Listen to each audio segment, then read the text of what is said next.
And good morning, my beautiful America. Welcome back to the All-American Book Club. We are live here in our nation's capital, beautiful, shining city on a hill. We have the honor for the month of May to bring over the month of May, the military appreciation, month of the military spouse, and Memorial Day. So we are bringing over to the show for the very first time, Jason Redman. He is a Navy SEAL, a speaker, an author, a coach, an entrepreneur.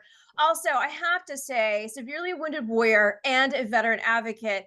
Just a couple things about Jason. And also, he has this brand new book out called Mission Invisible Marriage. Jason's, or Jay, everybody calls you Jay. So I am so glad to have you here at the All-American Book Club. Please welcome, and thank you so much for being here. Eden, I am honored to be on. Thank you so much. I see the check I sent to give me an amazing intro was well spent. So thank you for that. You know, I love the guests that God brings to the table.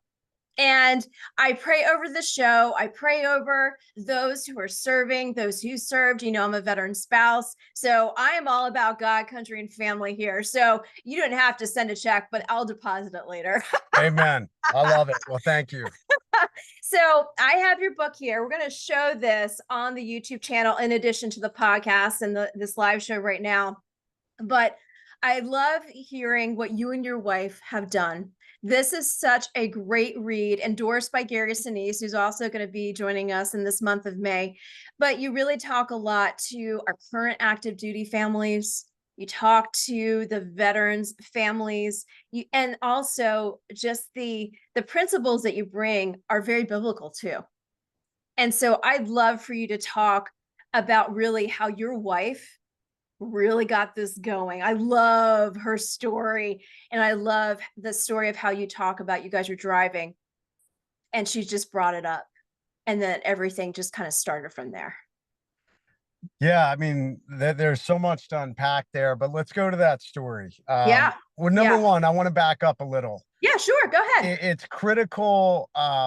Man, we wrote this book because I'm so blessed to have my wife, and we're at a time in our country where marriages are on the rise. We're at over a 51% divorce. Divorce are on the rise. We're at over a 51% divorce rate. In the military, fire, and first responder community, it's exponentially higher. We're at 60 to 70%.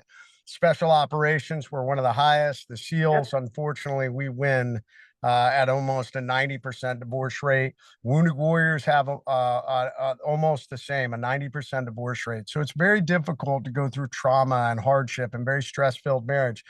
One of the things that my wife, Erica, AKA the long-haired admiral, or LHA, as I like to call her, one of the things we did is we were very intentional how we approached our marriage and our goals, our dreams, how we supported each other, and always communication. In any military operation, communication is the most critical element that'll lead to failure. Yes. And guess what, guys? It's the same in your marriage. You have to be constantly communicating. The reason being why it's critical leads us back to that moment. Eric and I had always communicated. We had done well. And guys, I was severely wounded in 2007. I was shot 8 times between my body and body armor by a machine gun in Iraq, including a round to the face that did a lot of damage. And it took many years of putting me back together, 4 years and 40 surgeries to be exact. It was after I had technically recovered that I was really starting to struggle. I was transitioning out of the military. I had launched a nonprofit. There was a lot of change in our lives, and I was having to face this fact that my military career was coming to an end, and I was struggling with some post-traumatic stress. And I was pushing everybody away, including Erica, including my kids. I was drowning myself, self-medicating with alcohol, all the things I know were wrong, but sometimes, sometimes you just get lost. And I kind of got lost. And this is where I come full circle. What Erica said was such a shock to me. And what was so necessary in that moment, it was what I needed. But if we had not built everything up to this point, it would have fallen flat. Mm-hmm. And what she said to me in that vehicle as we drove out to an event, and I was all in my head. I wasn't really saying anything. And very quietly, she said, "This is how it ends," or "This is the beginning of the end if we don't do something." And I was like, "What are you talking about?" Yeah. And she said, this is the beginning of the end of our marriage. If you cannot figure out how to get help, this is not working what you were doing. We've always communicated together and you're not doing that. And we have to do something different. And it was such a shock. It was like a bomb went off in the vehicle because we had always, you could never bring up divorce. You could never bring up, our marriage was forever. We went into it that way. So for her to basically place that at my feet, like, hey, you're destroying our marriage. Like this is on you right now. Like we do things together. And right now you're trying to fix this on your own and it's damaging our marriage. And it was such a shock that it forced me to come to grips with, wow, I Yeah. really need to get some help. I can't fix this on my own. So do you think was it a combo? I mean, you have so much going on. You have the book, you have the nonprofit, you're just focusing on the service piece. Again, that service piece has never left you. But when I look at veterans and when I even look at my husband, there's that survivor's guilt, there's that PTS, there is the fact that, I hear stories all the time of combat. I hear stories all the time of this and that. Were you in that zone where you were not getting to the very root of what was the traumatic pieces and that you were just masking it from the psychology piece? You were just masking it, kind of like, one thing I'll call out the VA on, we could talk about this in a second, is just let's fill you guys with a bunch of prescriptions and let's just cover everything but not get to the root of it. So was it really these root issues that she called you out on, and she was like, this is what we need to get done get done for us, for you, so we can keep progressing? Because at the end of the day, like, I sit here with my coffee cup, it can be half full or half empty, but how am I going to be able to serve depending on where the margin is? Yeah, no, you nailed it. I mean, it was things that I hadn't dealt with and I was struggling. I mean, the protector community, law enforcement, fire, military, we don't want, we're the protectors. We, Right. we protect Right. other people. It's what we do. And I think it's very difficult for us when we're the ones, we help other people, and it's very difficult when we're the ones that need help. And what Yeah. tends to happen is we don't want to admit that. We don't want to admit, hey, I need help. Um, so we try and fix it ourselves, which oftentimes leaves things unresolved. There's a great book written by a friend of mine, Jimmy Hatch, wrote a book called Touching the Dragon. And what he describes is trauma, and trauma is the dragon. So in our lives, when we go through trauma, whether it's physical, mental, emotional, sexual, whatever trauma you've been through, it lives in your brain.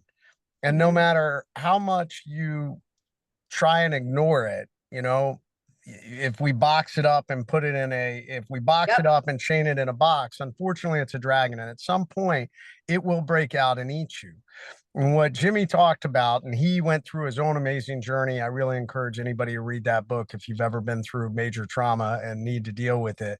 He talks about you have to learn to touch the dragon because the Mhm. trauma will never go away. It will always be there. But what you have to learn, you have to deal with it. You have to learn how to live with it. And you have to learn how to own it instead of it owning you.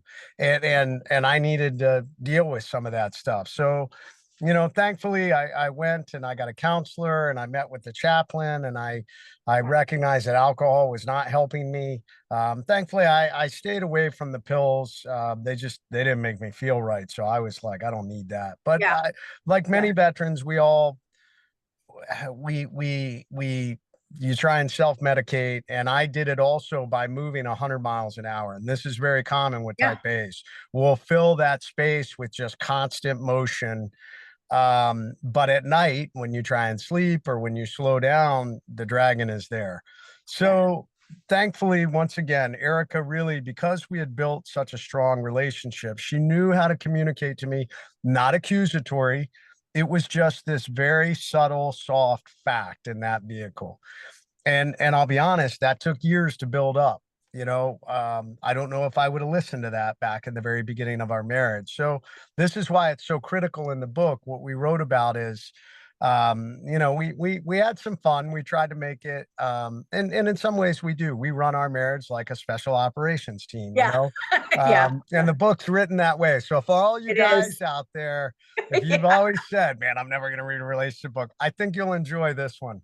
No, it absolutely is. I love reading it because it totally, I feel like I'm reading my husband's language, right? So sitting here and experiencing, while he was in Iraq around the same time you were. So you guys were over there around the same time, and just watching it through his eyes, and now coming into seeing what you have done and many other veterans are doing for our veteran community. I want to talk about a couple things. I want to highlight a couple things in your book. And it is a best-selling book, New York Times best-selling book, right? Is that correct? Not new. We haven't hit New York yet, but we hit Okay. #1 on Amazon in Okay. family in marriage and marriage conflict. So Okay. that's pretty awesome. So, well, let's push it to New York Times. Let's just do it. Yes, I mean, please. Let's come do on, it. let's do it, right? And I'll make sure Gary says something about it when he comes on too. We'll do that. So, Thank you. and again, a great endorsement. If I read the endorsement, I would probably cry because I cried when I read it. For anybody that doesn't know, I mean, he was my first thought of someone to write the forward. I mean, Yeah. I'm an Oh, ambassador yeah. for the Gary Sinise Foundation. I've known Yeah. Gary for at least 10 years. And the things that his family has been Yeah. through, and him and his wife Maura have endured, is Yes. incredible. So yes, it is a very powerful endorsement and forward. Yes. Yes. But I want to highlight a couple of things. You talk about committing to friendship, and that is the foundation of all successful marriages is that genuine friendship. You also talk about know when to give space. Learn to trust each other enough to give and take space when needed instead of resorting to passive aggressive responses and stonewalling. And then the third bullet point is face conflict together. Marital strength is not the absence of conflict, but the ability to withstand and work through it. You highlight some of those things. So let's talk about the commitment to the friendship piece first. I think people forget about that. Yeah, I mean, at the end, it's weird. Everybody, I don't know. I think people go into marriages sometimes for the wrong reasons, Yeah. but a marriage is biblical. I mean, it really, God, when he created the earth, and he created man, all the animals for man to preside over and be over, he then recognized, wow, he may get lonely. And that's when he plucked the rib from Adam and said, I'm going to give you this amazing person who will be a part of you. Yeah. And I think it was designed that way. And I think sometimes people, your mate, your spouse should be your best friend. I mean, I love to Yes. spend time with Erica. She is Yes. my best friend in the world. I want to tell her things and share with her and share our dreams. And we've raised our kids together. And I tell you, in the hardest points in my life, she has been right there at my side. And sometimes she's been out front fighting and weathering the bullets and bombs of life that we Yeah. sustain. So that's an amazing friend. But you have to go into your marriage that way. And I think sometimes people start drifting apart. They're living separate lives, and ultimately they just become roommates. And Yeah. that's just not a good uh, friendship. You have to work on, because we grow, we change. This is why continuing to talk about your goals and dreams, continue to constantly communicate and share. We call it training in the middle of the book, Yeah. Yeah. but really it's doing things together and making sure you understand where each other are. And as you're changing physically, mentally, emotionally, that you understand all that and you appreciate that as you would any other very close friend. What would you tell the young generation of new recruits going into the military? I remember when I was over at the USO, I would go and be a witness to these young Marines getting married and their girlfriends coming from all over the country, 18, 19, 20. I mean, you don't even remember your social security, let alone you're getting married and making this huge commitment, but not realizing that that spouse is going to be gone 24/7. And and you and what your wife Erica have gone through from the beginning to current, what are some words of advice that you would say to those young Marines and those young soldiers and these young airmen? Hey, Is it holding off on getting married until you're a little bit more mature? Or is it how can you tap into your spouse even while you're gone to keep that friendship alive? So, because you and I both know the military community, like you said, high divorce rate. And it's because of that distance apart. So, where can we bridge that distance with the friendship and all the other tools you put in this book? Number one, it's choose wisely in the beginning. Yeah. Make sure no different.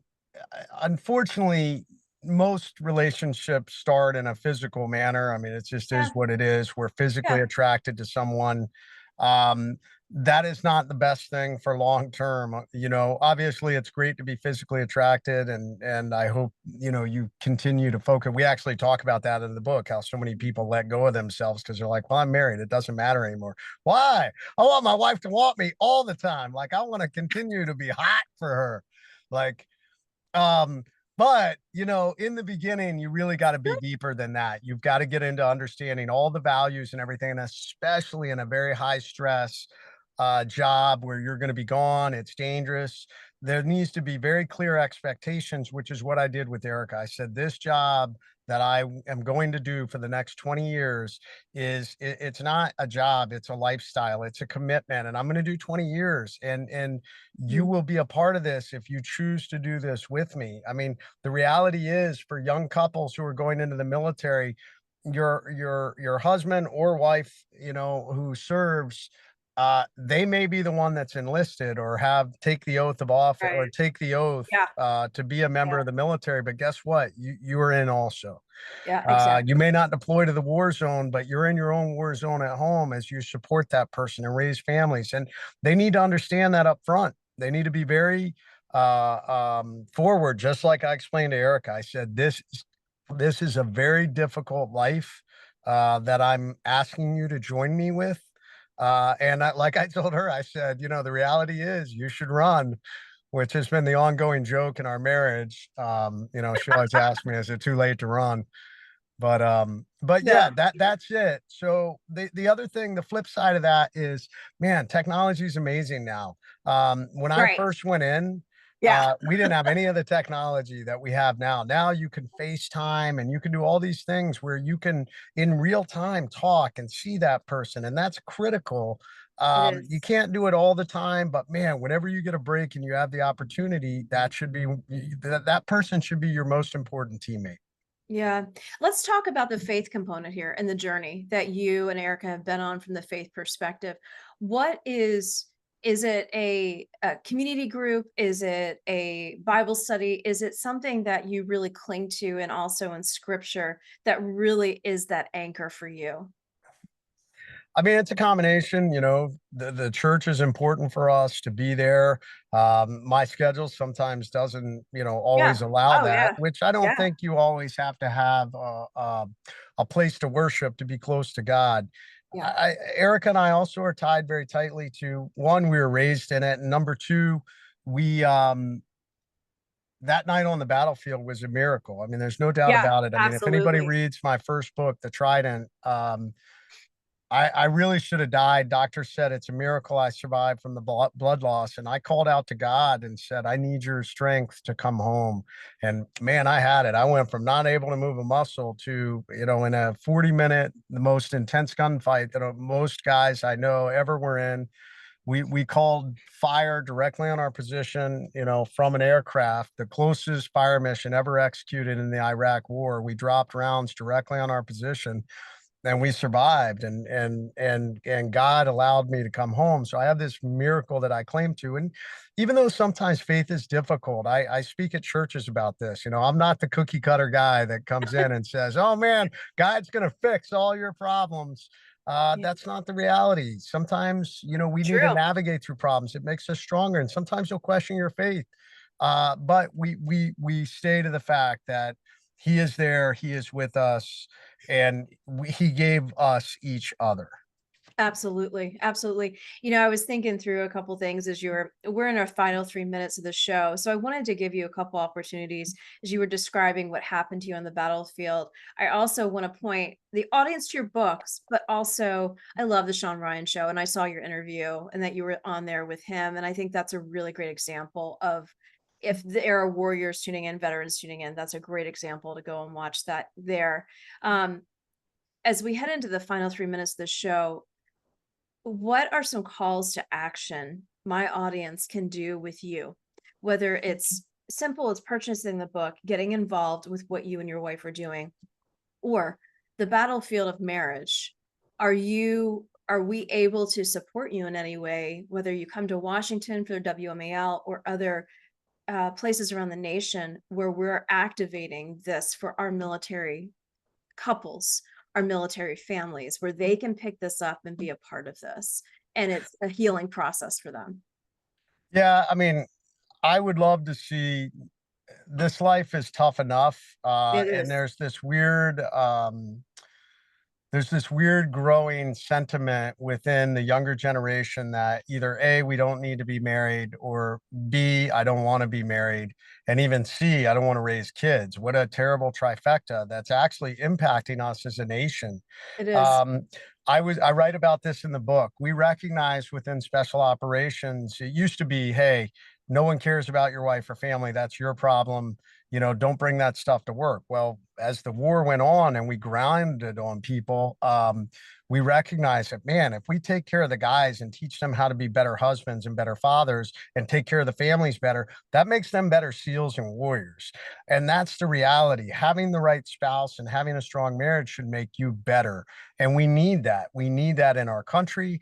We need that specifically in the protector community, how difficult it is. Yes. So that was kind of the mission of why we wrote this book.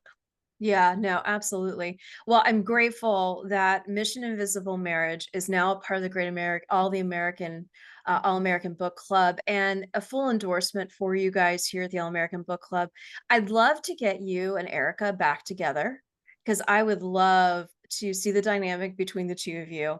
And I'd also love, just from the military spouse perspective, for her to share her personal journey. Didn't share this with you at the beginning, but right after I was in Washington on 9/11, and I was tasked for the Bush administration to go help at Walter Reed because there was nothing at that time except for the USOs and Walter Reed. And so I remember sitting there with many spouses and trying to figure out what could they do next, what was available for them as their husbands were coming home. And so I would love to just dive in with both of you. And you guys, open door. You guys can come over anytime, but I would absolutely love to have you a part of that. Yeah, Eden, we'd love that. I'm actually in DC next week. We've got a lot going on Fun. with TurboVets, the new technology platform that we're revolutionizing how we Yes, manage the gas. yes. Super excited. So we've got a lot of high level meetings that's moving forward. Good. But yes, Eric and I would love to join you again and Yeah, share that and share her.